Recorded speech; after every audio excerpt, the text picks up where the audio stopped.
Ketika dia kesulitan, bukan Allah yang keluar dari mulutnya. Ketika dia kesulitan itu, tawakalnya bukan kepada Allah, tapi orang-orang yang dia jadikan perantara antara dirinya dengan Allah. Kaum muslimin, Bapak Ibu yang semoga dirahmati Allah Subhanahu wa taala. Sementara kita diajarkan oleh Allah melalui kisah para nabi, ya, sering kita sampaikan dulu bagaimana ketika Nabi Ibrahim akan dibakar, kepada siapa Nabi Ibrahim mengadu? Hasbiyallahu wa ni'mal wakil. Cukup Allah saja, cukup Allah saja. Dan dialah sebaik-baik penolong. Dia tidak ingat yang lain, Allah saja. Dan Allah selamatkan. Sabbih isma rabbikal a'la alladhi khalaqa fasawwa. Alhamdulillahi hamdan katsiran tayyiban mubarakan fihi kama yuhibbu rabbuna wa yarda. Asyhadu an la ilaha illallah wahdahu la syarika lah wa asyhadu anna Muhammadan abduhu wa rasuluh.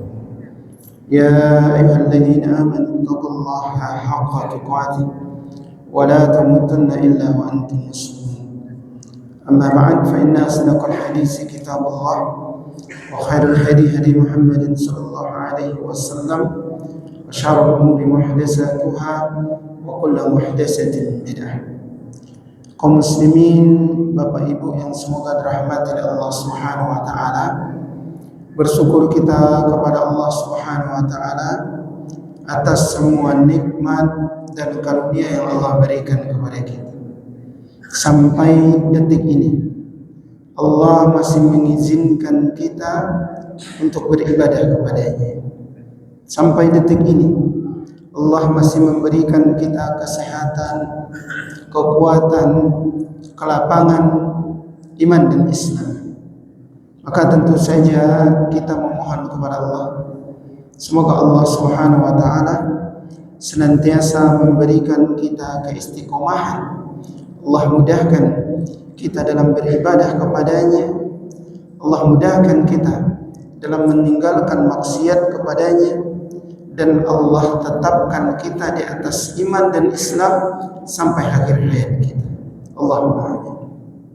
Salawat beriringkan salam semoga senantiasa tercurah buat junjungan kita Nabi Muhammad sallallahu alaihi wasallam yang merupakan suri tauladan dan ikutan bagi kita semua. Siapa yang menjadikan beliau sebagai uswah, qudwah dalam kehidupannya, maka dia pasti akan bahagia hidup di dunia dan hidup di akhirat. Kaum muslimin, Bapak Ibu yang semoga dirahmati oleh Allah Subhanahu wa taala, alhamdulillah kembali Allah pertemukan kita di masjid yang sama-sama kita cintai ini. Tentunya dalam rangka ibadah. Tentunya dalam rangka memperbanyak saksi. Karena kelak bumi ini akan bersaksi. Tempat sujud kita akan bersaksi bahwasanya benar kita adalah orang yang mendirikan salat. Bahwasanya benar kita adalah orang yang beribadah kepada Allah Subhanahu wa taala. Maka tentu saja kita berbahagia. Allah mudahkan kita beribadah di masjid. Kemudian tentunya kita juga mengulang-ulang kaji, mempelajari ilmu agama, karena ini adalah kewajiban kita. Talabul ilmi fariidatun ala kulli muslim. Mempelajari ilmu agama itu kewajiban bagi setiap muslim. Man yuridillahu bihi khairan yufaqihu fid din. Barang siapa yang Allah menginginkan kebaikan pada dirinya, Allah akan pahamkan dia tentang agama ini. Maka tanda seseorang Allah ingin jadikan dia baik, Allah buka jalan-jalan baginya untuk bisa memahami agama ini. Maka bisanya kita hadir, mudah-mudahan ini pertanda bahwasanya Allah menginginkan kebaikan kepada kita sehingga kita bisa memahami ajaran-ajaran agama kita ini. Kaum muslimin Bapak Ibu yang semoga dirahmati oleh Allah Subhanahu wa taala. Pada kesempatan yang berbahagia ini kita ingin membahas beberapa hal dari nawaqidul Islam, yaitu pembatal-pembatal keislaman. Allah Subhanahu wa taala menjelaskan dalam Al-Qur'an sebagaimana yang kita bacakan tadi, wala tamutunna illa wa antum muslimun. Dan janganlah kalian wafat, janganlah kalian mati melainkan di atas Islam, melainkan dalam keadaan Islam. Maka ini tugas kita. Setelah kita beribadah kepada Allah, beribadah hanya kepada Allah, maka pertahankan agar kita bisa mati di atas Islam. Baik dengan berdoa, mempelajari ilmu agama, terus beribadah dan istiqomah. Kaum muslimin Bapak Ibu yang semoga dirahmati oleh Allah Subhanahu wa taala, sebagaimana wudu memiliki pembatal-pembatal salat, memiliki hal-hal yang membatalkan salat, maka begitu juga dengan Islam. Islam juga memiliki hal-hal yang bisa membatalkan keislaman seseorang. Apakah itu keyakinan? Apakah itu ucapan? Apakah itu perbuatan? Maka ada beberapa hal yang dijelaskan oleh para ulama kita. Apa saja hal-hal yang mungkin tanpa kita sadari membatalkan keislaman kita. Awak kira awak masih kokoh di atas Islam. Ternyata setiap harinya kita mengerjakan hal-hal yang membuat Islam kita batal. Maka ketika kelak dibangkitkan oleh Allah, ternyata kekal di dalam neraka selama-lamanya. Maka tentu menjadi kewajiban bagi kita mengetahui hal ini sehingga kita bisa mempertahankan keislaman kita dalam kehidupan kita sehari-hari. Yang pertama, kaum muslimin Bapak Ibu yang semoga dirahmati Allah Subhanahu wa taala, melakukan perbuatan syirik, menyekutukan Allah Subhanahu wa taala. Allah Subhanahu wa taala berfirman dalam surat An-Nisa ayat 48, "Innallaha la yaghfiru an yushraka bihi wa yaghfiru ma duna dzalika liman yasha." Sesungguhnya Allah tidak akan mengampuni dosa syirik, dan Dia mengampuni segala dosa selain dari syirik bagi siapa yang dikehendakinya. An-Nisa 48. Jadi seseorang dia mengerjakan dosa, lupa dia bertaubat, tidak sempat dia bertaubat, Allah cabut nyawanya. Selagi itu tidak dosa syirik, ada kemungkinan dia diampuni, atau dibakar dulu di dalam neraka, baru kemudian dikeluarkan dan dimasukkan ke surga. Adapun orang-orang yang melakukan dosa syirik, maka dia tidak sempat bertaubat, apalagi dia melakukan syirik besar, maka Allah tidak akan ampuni dosanya tersebut. Kenapa? Karena syirik ini bisa membatalkan keislaman. Allah Subhanahu wa taala berfirman dalam surat Al-Maidah ayat 72, "May yusyrik billah faqad haramallahu 'alaihi al-jannah wa ma'wahu an-nar wa ma liz-zalimin min ansar." Sesungguhnya orang-orang yang mempersekutukan Allah, berbuat syirik kepada Allah, maka Allah pasti haramkan baginya surga dan tempatnya adalah neraka. Tidak ada satupun penolong bagi orang-orang yang melakukan kesyirikan. Al-Maidah 7. Jadi Allah dengan tegas mengatakan di sini, siapa yang berbuat syirik, Allah haramkan baginya surga, tempatnya di neraka.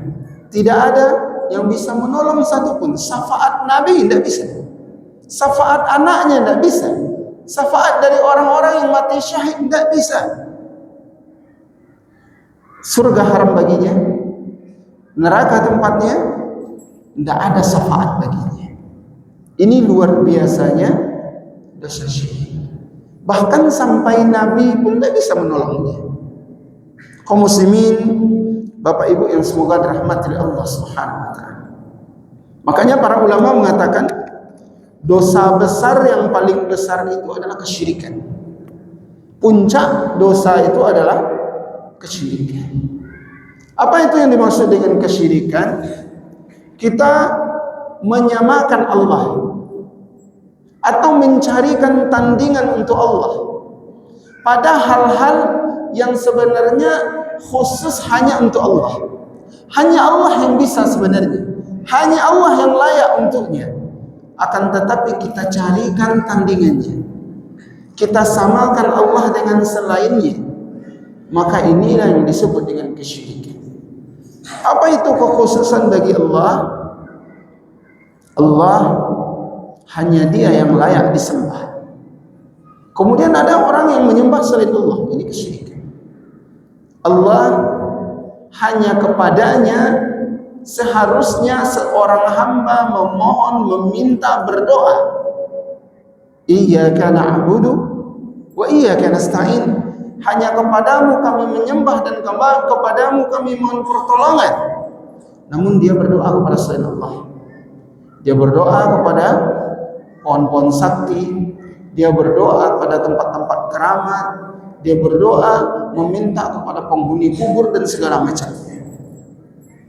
Seharusnya dia bergantung dan berlindung hanya kepada Allah, karena hanya Allah yang bisa memberikan perlindungan, tempat dia bergantung, mengabulkan semua keinginannya, menyembuhkannya, memberikan dia anak, memberikan dia pasangan, memberikan kekayaan, rezeki dan seterusnya. Hanya Allah. Itu sudah diakuinya. Inna salati wa nusuki wa mahyaya wa mamati lillahi rabbil alamin. Sesungguhnya salatku, ibadahku, sembelihanku, hidupku, matiku, semuanya untuk Allah, Rabb semesta alam. Sering dia ucapkan. Akan tapi sebagian orang ketika dia diuji, ketika dia meminta, ketika dia bergantung, berlindung, dia datang kepada selain Allah. Dia datang kepada penghuni gunung katanya. Dia berlindung kepada penghuni laut katanya. Dia meminta kepada jin dan dukun.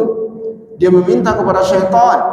Dia meminta kepada ruh-ruh katanya. Dia meminta kepada makhluk halus dan seterusnya. Maka ini adalah kesyirikan. Maka ketika kita beribadah dan menyerahkan ibadah kita kepada selain Allah, ini yang disebut dengan kesyirikan.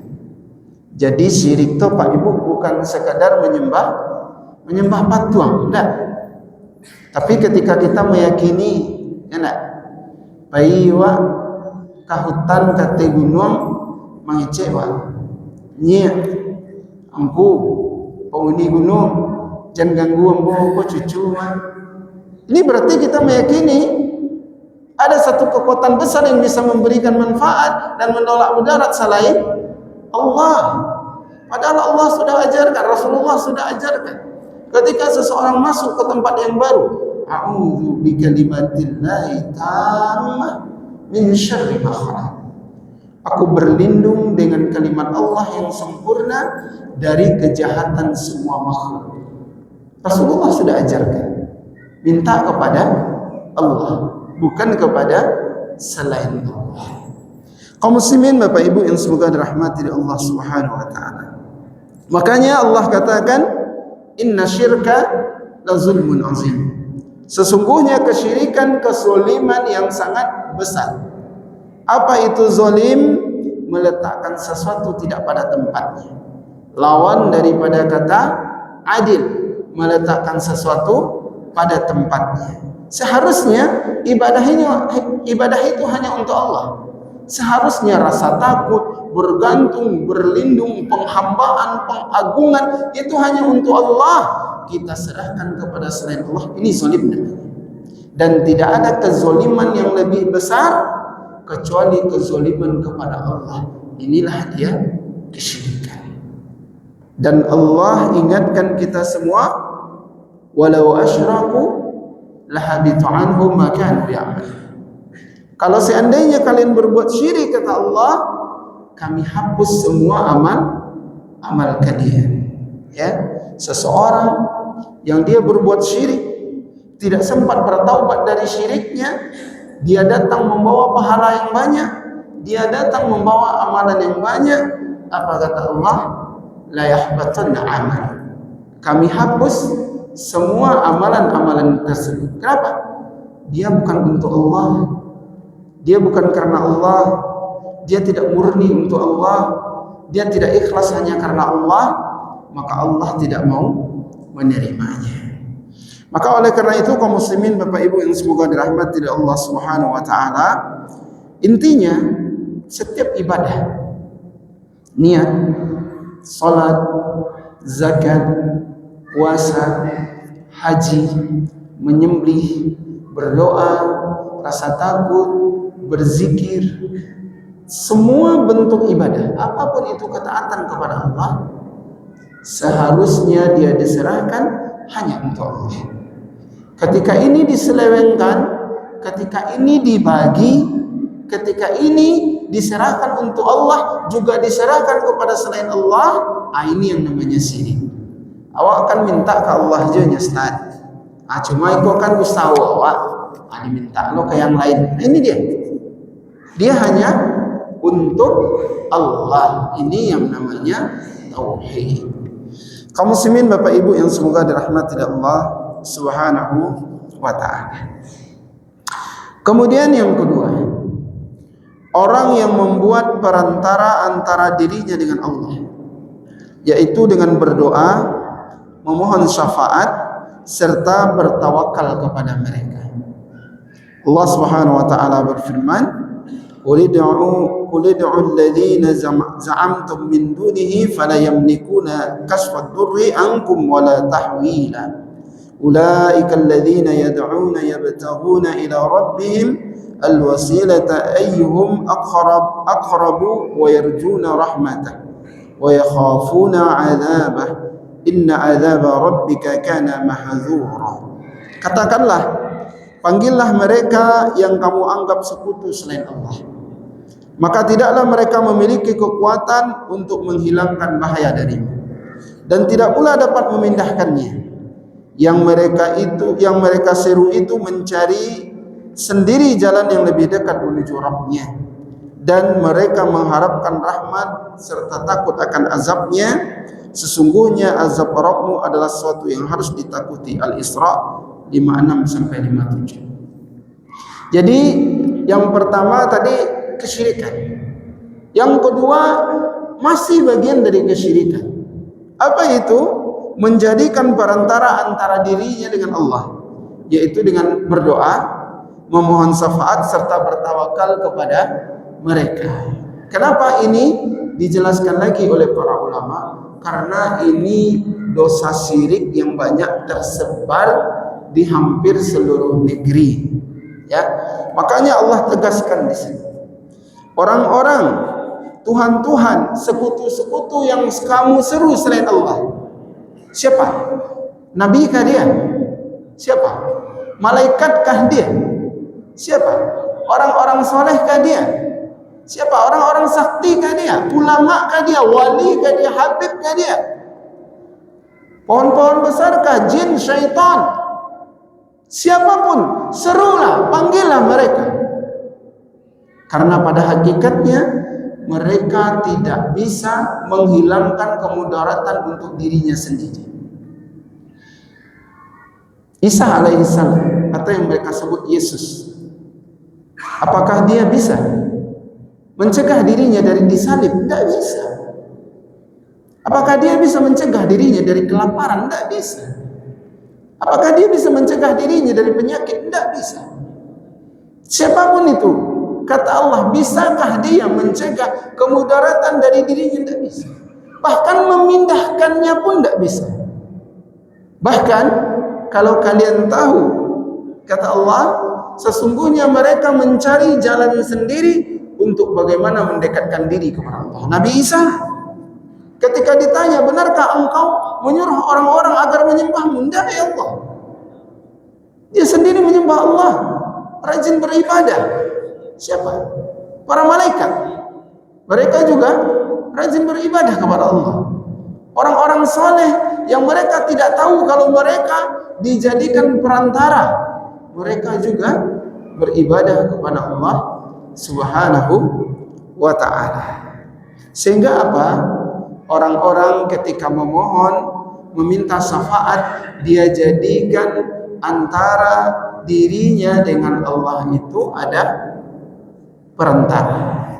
Yang Allah tidak izinkan, yang Allah tidak mau perantara itu, yang Allah tidak syariatkan perantara itu. Allah inginnya kita langsung beribadah, meminta, berdoa, minta syafaat kepada Allah Subhanahu wa ta'ala. Kemudian apa kaum muslimin Bapak Ibu? Kemudian mereka bertawakal kepada perantara tadi. Jadi saya dulu pernah berdampingan dengan orang yang dia sering ke makamnya Buyang Kusani, ya. Kemudian beliau bawa pasir, kemudian bawa air dari kuburan itu, ya. Kemudian ditaruh di rumah. Kalau dia sakit, itu yang saya lihat dengan mata kepala saya. Dia ambil batu pasir tadi, diambil. Yo Buya, yo tuanku, sampailah ke Allah, cegak jo lambu, ya. Dan diambil airnya, diusap ke tubuhnya, ya.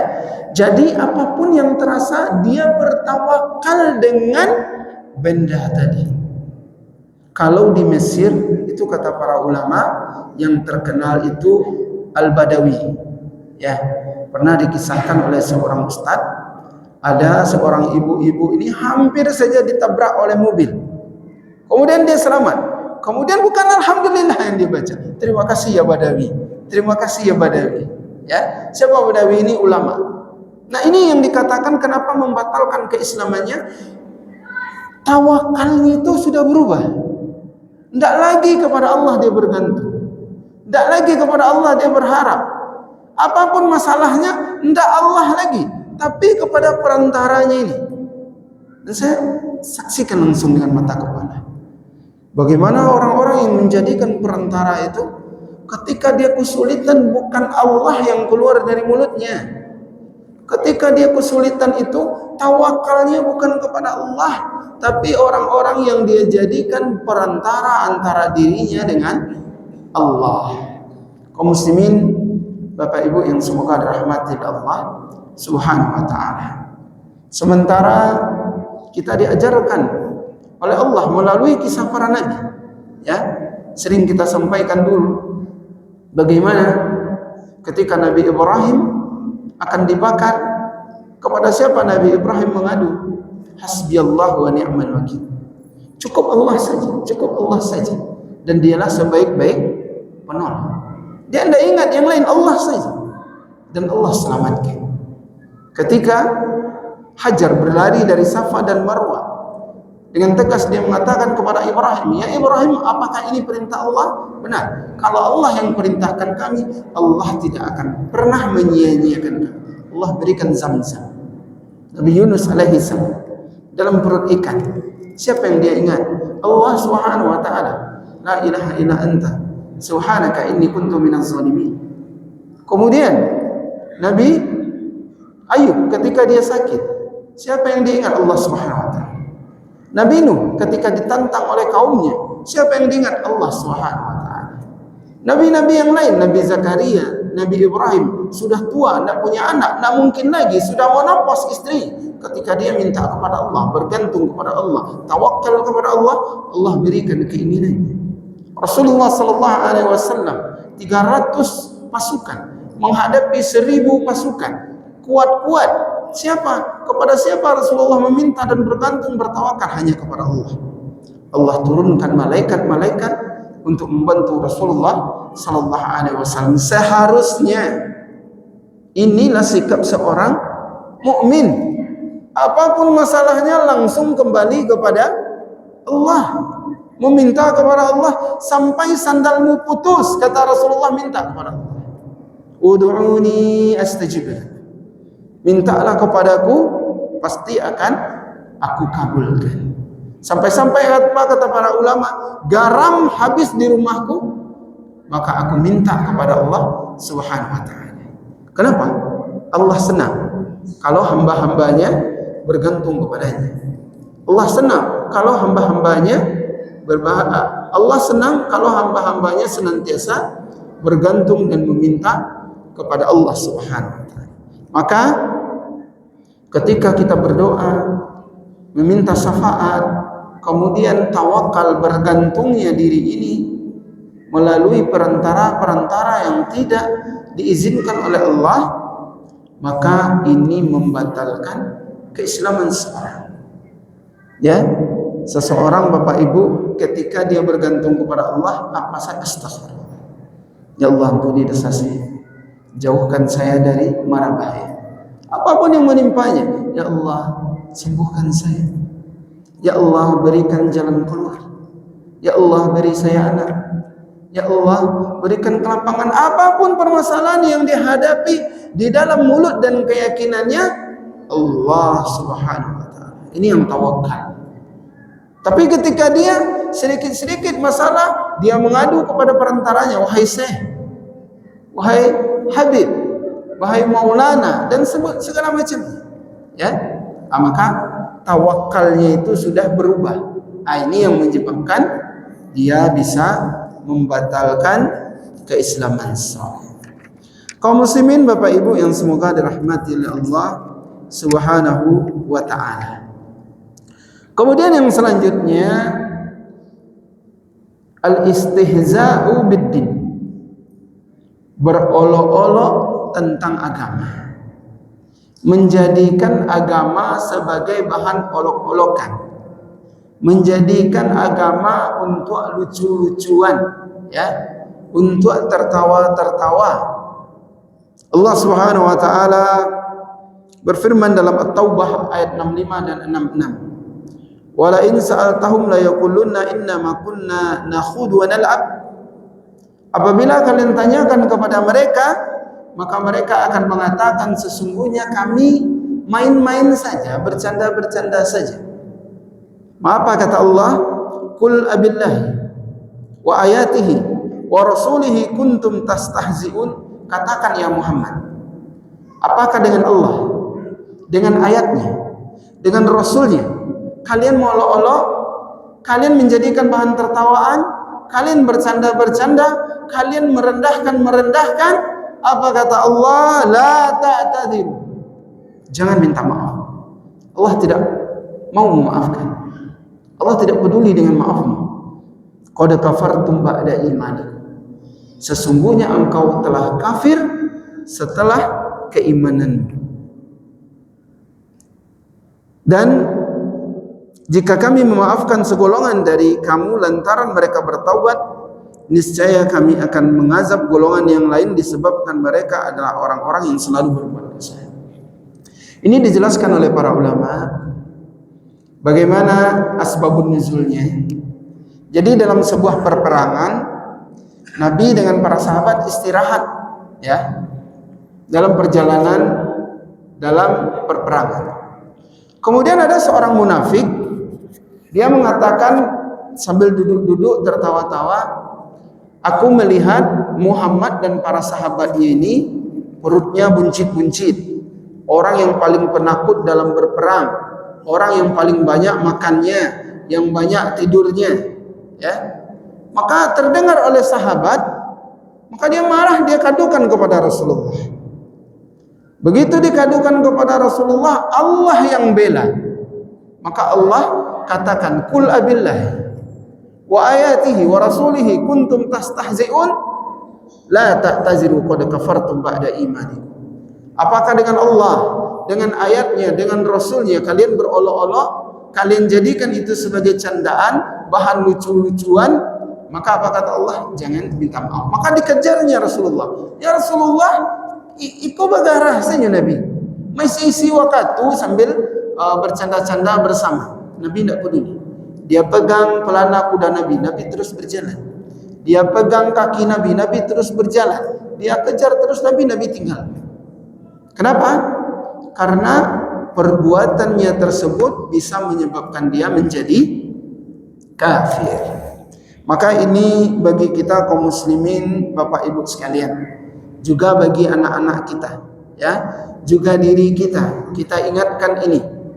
Banyak yang lain yang kawak jadian bahan candaan, tapi kadang kita tidak sadar, kita jadikan juga agama ini sebagai candaan, ya. Ya kena wudu, ya kena stain, pandapek berbeda apa, kapalo sama hitam, pandapek lain-lain, tidak boleh, haram, bisa menyebabkan kafir. La taqrabu zina, tidak boleh di hari Rabu berzina, macam-macam, ya, macam-macam yang dia jadikan bahan olok-olokan. Maka ini tidak boleh kaum muslimin Bapak Ibu, ya. Patanggo dulu dan viral Tuhan dan paso, ya. Ini mirip dengan orang Yahudi Bapak Ibu. Orang Yahudi itu keceknya tangan Allah itu terbelenggu, ya. Padahal tangannya yang terbelenggu kata Allah. Kemudian kecek orang Yahudi itu hari Sabtu itu Allah itu istirahat. Pandai Allah, hendaknya istirahat. Makanya orang Yahudi itu Pak Ibu, malam Minggu itu orang Nasrani, orang kafir itu mereka bermaksiat. Mabuk-mabuk, berzina, ya, pacaran dan segala macamnya. Kenapa? Karena mereka meyakini hari Sabtu itu Allah istirahat, ya, sehingga tidak ada dicatat dosa-dosa. Aku sampai lo kena gariwa ya Pak Ibu. Banyak ada hari Sabtu itu orang bermaksiat malam Minggu Pak Ibu. Banyak, ya. Ini berawal dari keyakinan mereka yang seperti itu. Kenapa? Baulok-olok. Ini memang kerjanya orang Yahudi.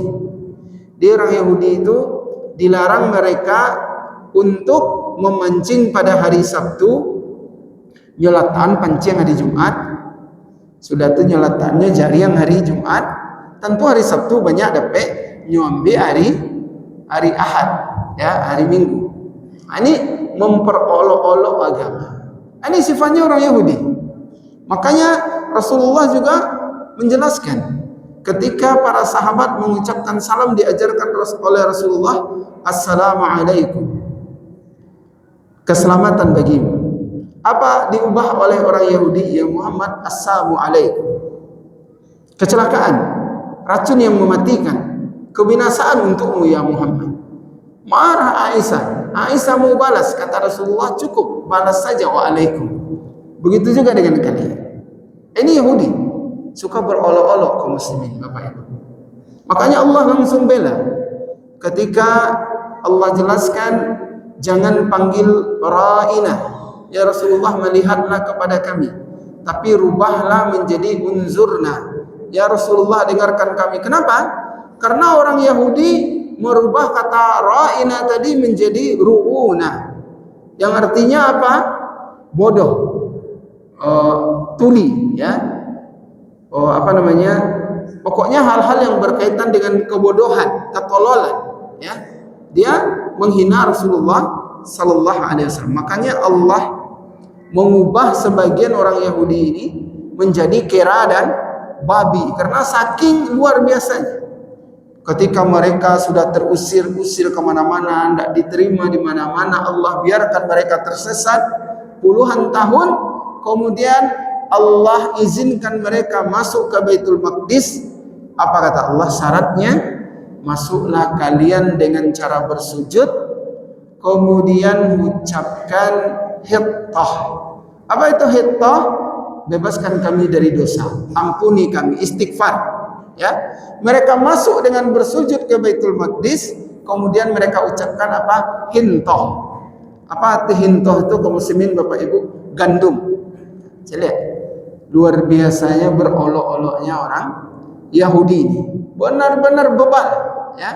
Sudah diselamatkan minta Tuhan baru. Ini orang Yahudi. Maka salah satu sifat dari Yahudi ini adalah berolok-olok tentang agama ini, ya. Maka di antara doa kita adalah Ihdinas siratal mustaqim, siratal ladzina an'amta 'alaihim, ghairil maghdubi 'alaihim waladdallin. Bukan jalan orang-orang yang engkau murkai dan bukan pula jalan orang yang sesat. Siapa orang yang dimurkai? Yahudi. Siapa orang yang sesat? Nasrani. Kita sudah minta kepada Allah, jangan serupakan kami dengan jalannya orang-orang Yahudi. Salah satu sifat orang Yahudi berolok-olok tentang agama ini. Maka kaum muslimin Bapak Ibu yang semoga dirahmati Allah Subhanahu wa taala. Ya, kalau kita berbicara tentang Allah, kalau kita berbicara tentang Rasulullah, kalau kita berbicara tentang Al-Quran, kalau kita berbicara tentang hadis Nabi dan yang lain-lainnya, tidak boleh kita jadikan bahan tertawaan, bahan candaan banyak yang lain. Kenapa? Karena ini bisa menyebabkan kita menjadi kafir. Allah yang katakan. Silakan lihat nanti At-Taubah 65 sampai 66. Ya banyak. Ada yang mengatakan syariat Islam kok kaku. Ada yang mengatakan syariat Islam kok tidak sesuai lah dengan kemajuan zaman. Ada yang mengatakan syariat Islam ini kejam, barbar dan segala macam. Nah, maka ini termasuk mengolok-olok tentang agama.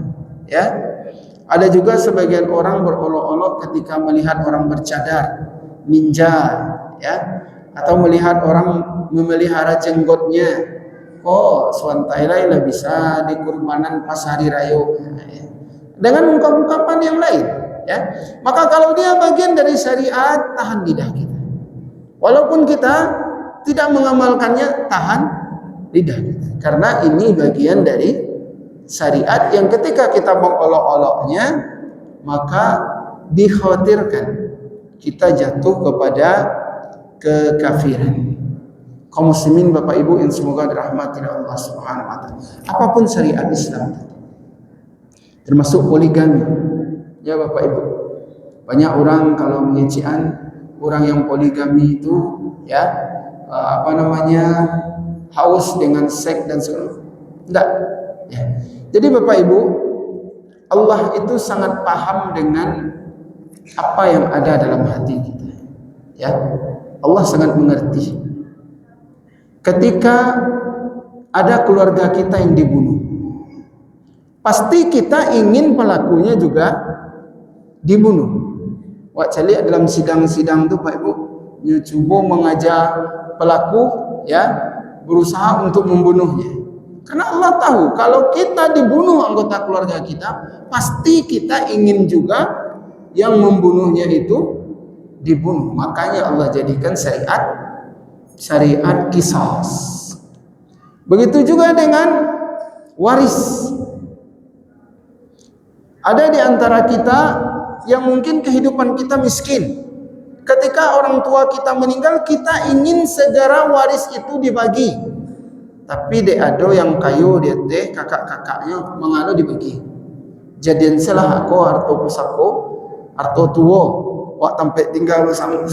Allah tahu bahwasanya sebagian kita berdeka kakak ada yang miskin, ada yang ingin harta dari orang tua kita sebagai waris. Makanya Allah syariatkan hukum waris.